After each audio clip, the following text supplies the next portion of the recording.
Hi, I'm Katie Melua, and here I am at the Royal Albert Hall in the archive, and today we're going to look at some of my favourite objects in the collection. Okay, this is incredible. This is Billie Holiday's first sort of appearance in London, and it was actually in 1954, and it was 4 years before her last album. Now, as I'm going through this, I had been sort of speculating about the set list because we've got, it seems the first half is with Jack Pennell and his orchestra, and then the second half is Billie, and she seems to have 12 songs here. And this is so interesting because, you know, nowadays we do like shows as a solo artist. You know, I would do like 90 minutes. You know, you hear Bruce Springsteen and like Nick Cave doing over 2.5 hours. But here Billie is doing 12 songs. She's got a bass player and a drummer, you know, and then also Jack Pennell, the orchestra conductor, became a composer, and I think he composed the music for The Muppet Show. But I mean, Billie was a huge influence for me when I was particularly making my first few records. The way she would sing jazz kind of gave me a sense of how I could sing sort of jazz-inspired songs in English. It sort of gave me an idea of, like, I don't know, you know, as a Georgian girl, I understood something about songs when I would listen to her interpretations. What an absolute phenomenal artist. It was sort of accessing like how to sing jazz that she really inspired me on. I mean, I knew I could speak English by that point, obviously by the point I was making the first record, but there was a sort of an earthiness, but also an elegance that she displayed and that you could just hear. So she really was, for me, like a big bridge into kind of tapping into something, you know, really like raw, but elegant also at the same time. What I have here is the programme of the Georgian State Ballet Company performing at the Royal Albert Hall in 1959. Now, the context of this is fascinating because just a few years before, Prime Minister Macmillan had gone over to the USSR and had signed an agreement with the government in the USSR that there would be an easing of the sort of hostilities of the Cold War and a sort of a cultural exchange.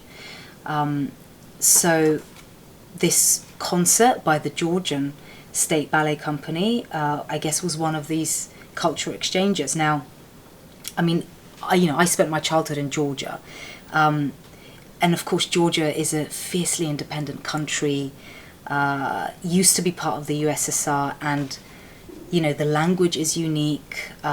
Its language is actually, and the alphabet is one of the 23 original alphabets. What's beautiful about this dancing, which I sort of grew up watching, because, you know, I mean, I even remember once landing into Tbilisi, which is the capital of Georgia, and seeing, and it was a 3 a.m. flight that landed, so it was the middle of the night. We're driving through Tbilisi, and I saw two kind of men who were in their either late teens or early 20s just suddenly go up on their toes, because that's the pinpoint dancing is traditional Georgian male dancing in this dance, and they kind of, you know, locked arms with each other and they kind of did a Georgian dance movement, and it was actually breathtaking because, you know, it's you kind of, to see that as a drunken dance at 4 a.m. in Tbilisi is quite striking. Now, the other thing that the dancers do is they have these swords, the men do in particular, and they do these like lavish sort of turns and sort of falls, and then the swords kind of hit each other and they send off sparks, so it's visually really stunning. And then the other bit that's absolutely fascinating, there's this great picture of this here, the women dancers, they don't go on the tiptoes, which I have to say, when the men go on the tiptoes, they don't use blocks like they use in ballet. So can you imagine what that does to their toes? I mean, I can't.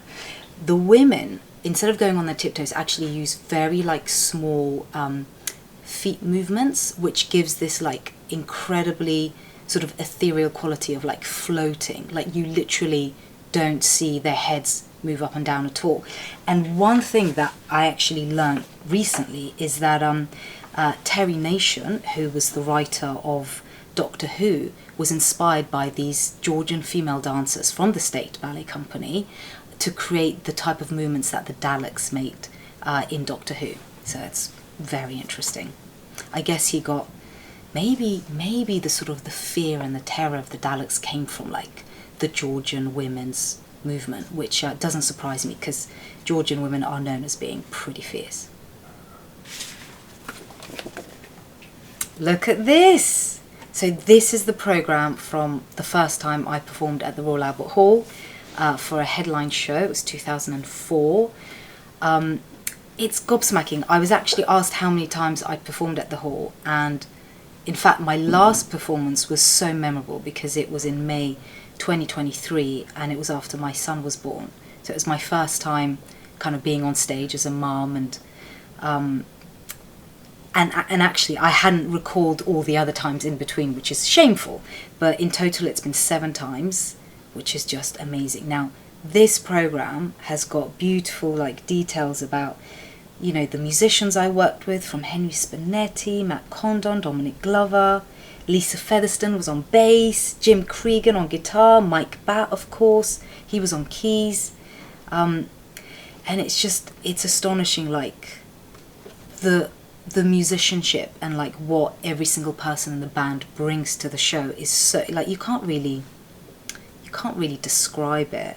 And look at this, wow, the Queen of England is a fan, and if there's any musical justice, Katie Melua will find more of them here in the States. That was by the Hollywood Reporter. Crazy. Gosh, I mean, it's just wild. I am so young in this. So I'm like, yeah, 18, 19. And then look at this quote. Apparently I said this. Playing live is so important to me. When I tour, it just brings it all back home and reminds you of what you do it for. There's just this complete love between you and your music, which sounds weird, but I just love it, and that really is the reason I do it. I guess going on the road for me was like, there was a feeling of like independence, and, you know, I mean, as a Georgian kid, where in our culture like family is so important, and we're certainly like really protected and sort of mollycoddled. I don't know, maybe because it's a population of like 4 million people, the country's about, you know, like the size of Scotland. So when I went on the road, it really felt like I was like, you know, getting to like be free-spirited and just like go out and be my own person.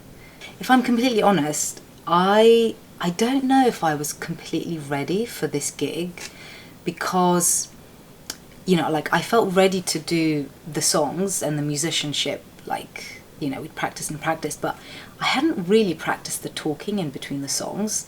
And so I'm kind of like scared to like admit this, but I think I swore on stage in between one of the songs, just because, like, you know, I was 18, 19 years old.